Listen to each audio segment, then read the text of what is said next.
Look at your living room right now. If you are, like most devoted cat parents, you probably see what looks like the ultimate life of feline luxury. You might see a plush, expensive orthopedic bed tucked into the corner.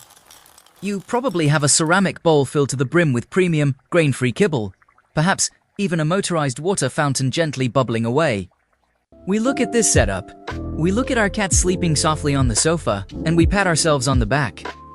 We think we have given them the perfect, stress-free life. We think we are loving them perfectly. But there is a silent, completely invisible friction happening in living rooms all around the world right now. It is a friction born entirely out of human love. We are loving our cats fiercely, but we are loving them like they are tiny, furry humans. And in doing so, we are completely ignoring the wild, highly specialized, ancient predators that they still are genetically. You see, beneath that soft purr and that incredibly cute face, your cat operates on an operating system that was coded thousands of years ago in the harsh deserts of the Middle East. They are not miniature dogs, and they are certainly not human babies. They are apex predators wrapped in a velvet suit. And when we apply human standards of comfort and affection to them, we engage in a kind of well-intentioned wrong love. Our deeply human habits are actually, quietly, depriving our cats of their absolute deepest biological desires. We are achieving them safety, yes, but we are starving their instincts. You are about to discover 6 primal, non-negotiable experiences that your cat desperately craves on a cellular level, but that almost no owner ever provides. Let us start with what happens during playtime, specifically with a deeply ingrained habit that almost every cat owner is guilty of. Think about the classic laser pointer. You sit on the couch, you press the button, and a little red darts across the floor. Instantly, your cat transforms. Their pupils dilate, their posture lowers, their hindquarters wiggle, and they explode into a sprint. You watch them chase this, start up the walls, under the table, doing backflips, and you think you are giving them a fantastic workout. You wave wand toys in the air, making them jump higher and higher until they are panting. But here is the biological reality of what you are actually doing. You are triggering the feline predatory sequence, which is a very specific, hardwired loop. Stare, stalk, pounce, kill, and eat. When your cat sees that moving target, their brain floods with dopamine. Dopamine is the chemical of anticipation. It is what drives the hunter forward. It feels incredibly good. But in nature, massive spin is supposed to culminate in the tactile sensation of catching prey, feeling it between their paws, biting down, and then consuming the calories to close the loop and signal to the brain that the hunt was successful. When you use a laser pointer, or when you wave a toy around and put it away before they can physically catch it, you are leaving them hanging at the absolute peak of their neurochemical arousal. They get the dopamine spike, but they never get the physical release. They never catch the dot. It is an incomplete hunt. And the consequence of this is a massive, frustrating dopamine crash. Have you ever noticed your cat suddenly acting aggressive after a laser pointer session? Maybe they turn around and bite your ankle. Or they start attacking the other family cat. That is not them being mean. That is pure, unadulterated physical frustration. Their brain is screaming that a hunt just happened, but their paws are empty and their stomach is empty. The solution to this is incredibly simple but entirely transformative for your cat's mental health. You have to let them win, and you have to close the biological loop. If you use a wand toy, the play session must end with the cat physically grabbing the toy. Let them bite the feathers. Let them bunny kick the stuffed mouse. They need the tactile feedback. And immediately after they have killed the toy, you must provide a high-protein treat or their main meal. Stare, stalk, pounce, kill, eat. When you provide the food at the exact moment the hunt ends, you signal to their brain that the job is done. The dopamine settles naturally, serotonin and endorphins take over, and your cat will engage in a deeply satisfying grooming session before falling into a peaceful, biologically earned sleep. Now, let us look at the environment you are forcing them to sleep in. When you leave for work, or when you are relaxing at home, you probably set your thermostat to a comfortable human temperature, maybe around 68 to 72 degrees Fahrenheit. If it is summer the erken, humming ski house nice, and What are you doing? you feel great. Wow. But your cat is likely curled up into the tightest little ball possible, tucking their nose under their tail. We think it looks adorable. In reality, it is a biological defense mechanism against chronic cold stress. To understand this, you have to remember where cats come from. The domestic cat, Felis cottus *, is a direct descendant of the African wildcat, Felis sylvestris libica *. They evolved in arid, blistering desert environments. Because of this ancestry, their internal basal body temperature is naturally higher than ours, sitting anywhere from 100.5 to 102.5 degrees Fahrenheit. More importantly, their thermoneutral zone the environmental temperature range where they do not have to expend any metabolic energy to maintain their body heat is drastically different from ours. For a human naked in a room, our thermoneutral zone is around 85 degrees. You got it, For a smart cat, kitty. it is between 86 and 97 degrees Fahrenheit. When you keep your house at 70 degrees, you are essentially forcing your cat to live in an environment that feels to them like a brisk, chilly autumn day feels to you. They are constantly expending caloric energy just to stay warm. The hidden physical damage of this deprivation is significant. When a cat is slightly cold all the time, their body restricts blood flow to the extremities to protect the vital organs. This means less blood flow to the joints, which exacerbates arthritis and joint stiffness in older cats. Furthermore, a cat cannot enter deep, restorative REM sleep if they are cold. They will stay in a lighter sleep state so they can periodically shiver or adjust their position to conserve heat. Providing a thermal oasis is a biological necessity. You do not need to turn your living room into a sauna, but you must provide microclimates. So nice and This means cool observing where the today. sun hits your floor throughout the day and placing a soft bed exactly in those sunbeams. It means investing in a high-quality, pet-safe heated pad that stays on a that's low, better. constant temperature, allowing them to Perfectly seek cool. out 90-degree warmth whenever their joints ache or they need deep sleep. When you provide a thermal oasis, you will notice your cat stretching out fully, exposing their belly. That elongated posture is the ultimate sign of thermal comfort and deep physiological relaxation. This brings us to a silent struggle that happens every single time we try to show our cats affection. As humans, we are primates. Our evolutionary language of love is highly physical. When we love something, we want to grab it, squeeze it, pull it close to our chest, and kiss it. We scoop our cats up. We rub their bellies, we kiss the tops of their heads, and we give them full-body hugs. From the cat's perspective, this is a chaotic, overwhelming, and deeply confusing sensory assault. Cats not communicate love through breath of football embraces. Their primary language of affection and trust is a complex scent symphony. A cat's body is covered in highly sensitive hair follicles and nerve endings. Guenjo.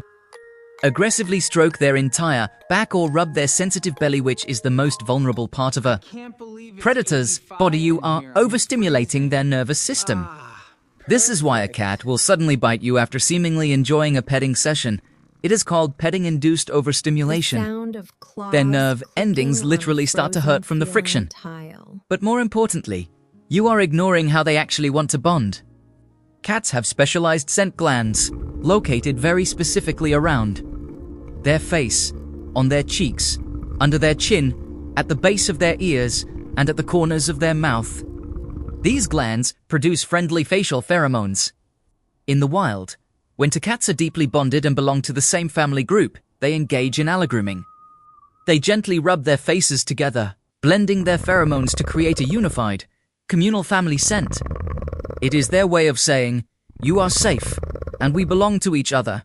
When you kiss the top of their head or hug their torso, you are entirely bypassing this vital chemical conversation. To truly love a cat, you must touch them how they touch each other. The solution is to drop the primate hugs and adopt the feline scent blend. Offer your index finger and let your cat approach it. They will naturally lower their head and rub their cheek or the base of their ear against your finger, All right. When they time to do make this, sure this gets gently the rub perfect only those spot in specific the facial center. areas. Scratch gently under the chin, stroke the cheeks, and rub the base of the ears. Time for a You are cozy nap, literally little mixing your buddy. scent with their friendly pheromones. By keeping your affection concentrated on their facial glands, you bypass the overstimulation of their body and speak directly to their chemical need for a shared family identity. This builds a deep, unshakable trust that a full-body hug could never achieve. As we look around the human home, there is another invisible layer of stress we force upon them simply by how we arrange our furniture. We are terrestrial creatures. We live on the floor. Well, hello Our beds there, are on the little floor. friend. Our dining tables are on you the ready floor. for some Our couches are cuddles? grounded. Naturally, we place the Come here, cat's food kitty. bowl on the floor, their water on the floor, and their litter box on the floor. But biologically, your cat is what ecologists call a mesopredator. This is a crucial concept. It means that in the wild food chain, they are indeed a fierce hunter of smaller prey like mice and birds. But they are simultaneously prey themselves. They are hunted by larger predators like coyotes, foxes, and birds of prey. Because of this dual status, a cat's brain is hardwired to view the ground as a zone of extreme vulnerability. The floor is where ambushes happen.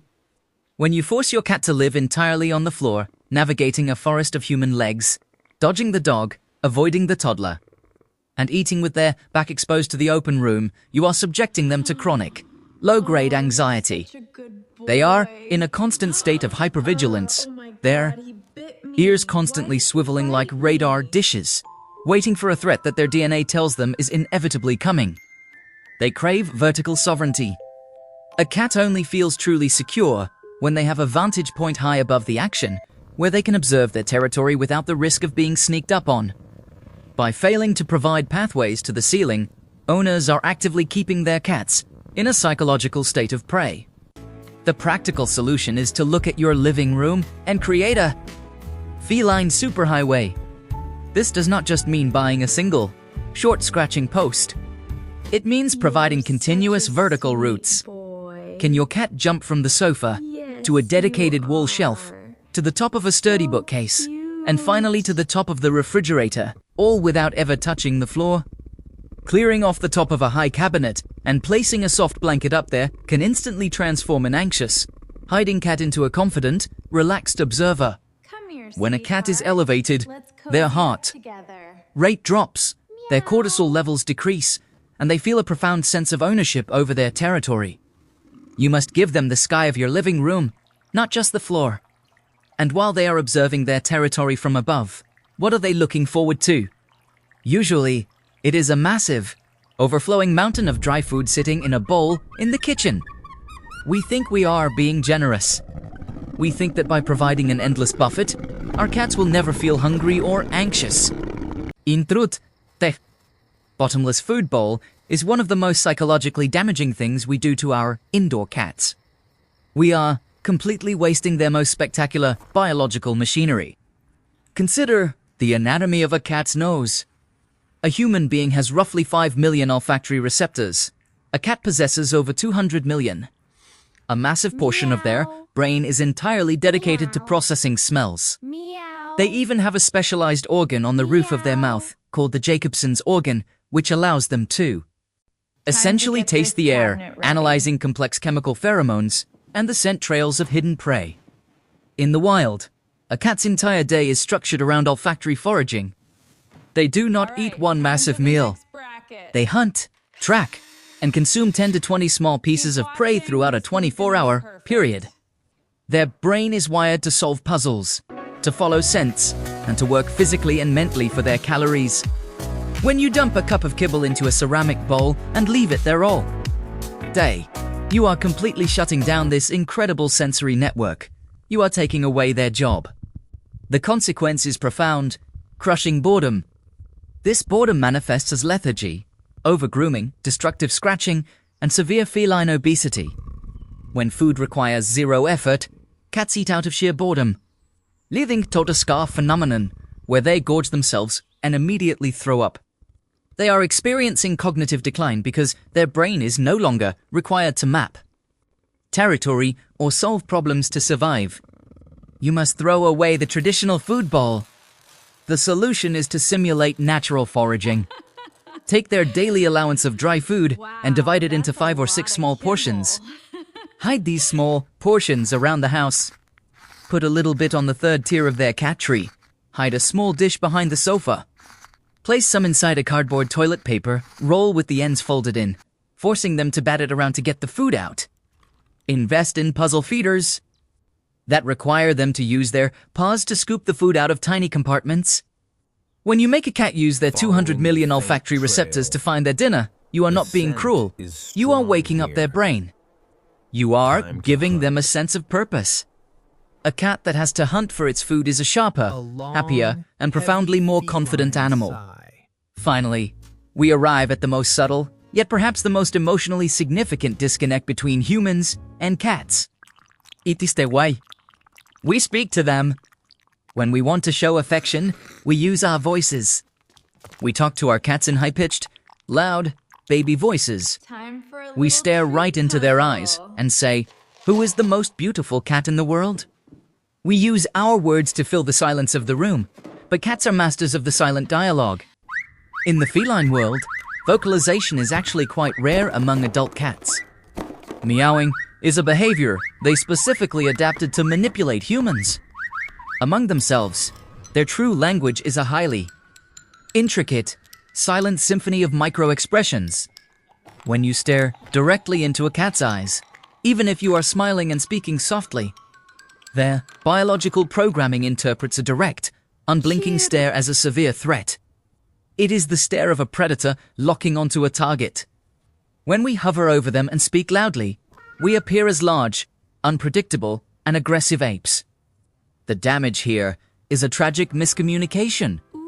The cat feels constantly misunderstood and slightly on edge, while the owner feels like the cat is aloof or ignoring them. To truly connect with your cat, you have to learn the anatomy of their micro-expressions and actively converse with them using their own language. Watch their ears. If the ears are facing forward, they are relaxed and engaged.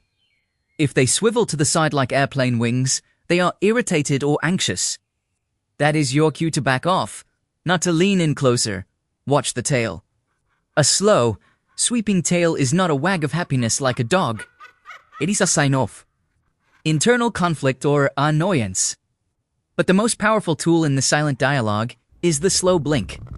When a cat looks at you and slowly closes and opens their eyes, they are doing something incredibly vulnerable. They are intentionally breaking their line of sight in the presence of a larger predator. It is the ultimate feline compliment, translating roughly to, "I feel entirely safe in your presence." Most owners completely ignore this. They just keep talking.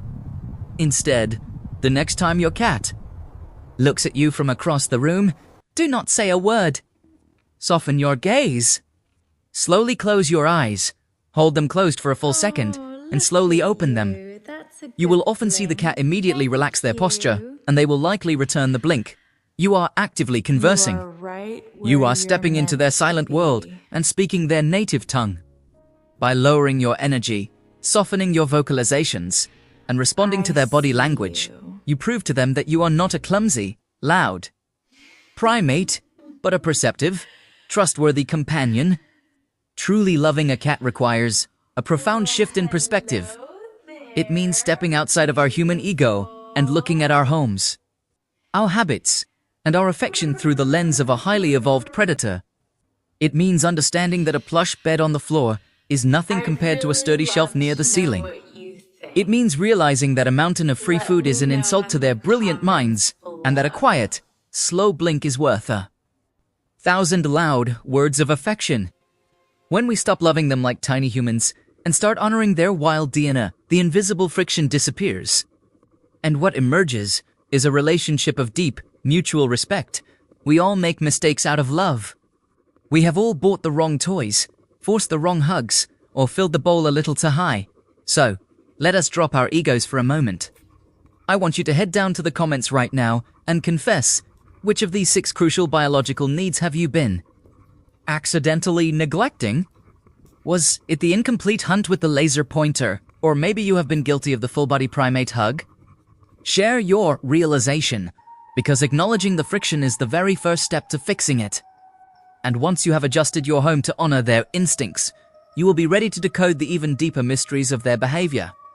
In fact, the way your cat positions their body when they sleep next to you reveals exactly what they think of your leadership, but that is a fascinating psychological journey for another time.